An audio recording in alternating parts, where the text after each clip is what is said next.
पूरी तरीके से पानी ब्लॉक कर दिया है ताकि लोग नॉर्थ से निकलकर साउथ की तरफ भागे।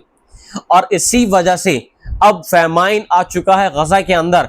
अगर ऊपर से भी जो इमदाद के नाम पर जो एयर ड्रॉप अगर फेंकी जा रही है, जो इमदाद ऊपर से जहाज़ों के जरिए फेंकी, वो भी लोगों को सही तरीके से मैसर नहीं हो रही है, क्योंकि उस एयर ड्रॉप में हज़ारों की तादाद में जब वो मतलब पैराशूट के जरिए से वो राशन का सामान जो कंट्रीज फेंकती हैं उसका पीछा करते करते करते मतलब वहाँ पर हज़ारों का हुजूम इकट्ठा हो जाता है और उस हुजूम में कोई तो जख्मी हो जाता है और कई के तो मरने की खबर सामने यहाँ पर आई है।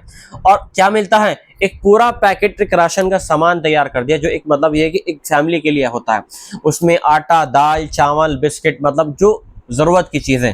अब वो जो पैकेट्स हैं वो बिल्कुल ऐसे तितर बितर, कोई एक आदमी चावल लेकर जा रहा है, कोई एक आदमी बिस्किट का पैकेट लेकर जा रहा है, कोई एक आदमी दूध का डिब्बा लेकर जा रहा है। इस तरीके से मतलब एक फैमिली को एक पूरा कॉम्बो होता है, और वो कॉम्बो ही जब छीना झपटी में फट जाएगा, बिल्कुल उसके पैकेट फट जाएंगे, तो वो क्या होगा, भीड़ उनको ऐसे झपट रही है जैसे शादी ब्याह में हम देखते हैं ना कि नोटों की बरसात होती है, भीड़ एक के ऊपर एक होती है।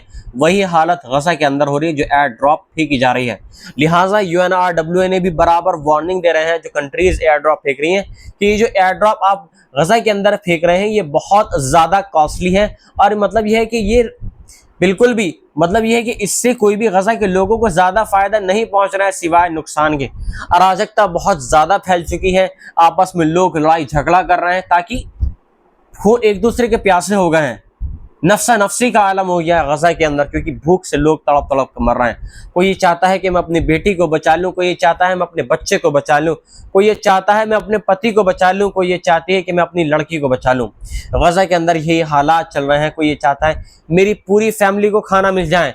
देखिए, एक वाहिद आदमी अपनी फैमिली को बचाने के लिए, उनका पेट भरने के लिए, उसको पता है कि GHF सेंटर पर गोलियों की बरसात हो रही है, उसको पता है हमारे और आपके आसपास में कोई इलाके में अगर एक गोली भी चल जाए तो हम दहशत से कांप जाते हैं और घरों के अंदर दुबके रहते हैं, जबकि यहाँ पर बराबर GHF जो सेंटर से बराबर गोलियों की बरसात हो रही है। जो गजा के लोग भूख के लिए, जो भूख से तड़प रहे हैं, अगर कुछ राशन लेने के लिए जा रहे हैं, उनको नहीं पता कि वो दोबारा से लौट कर आएंगे नहीं आएंगे अपनी फैमिली के पास में वो राशन लेकर, लेकिन बराबर उसमें हज़ारों की तादाद में लोग इकट्ठा होते हैं, बराबर उन पर गोलियों की बरसात भी होती है और एक तरफ उनके ऊपर राशन भी बांटा जाता है।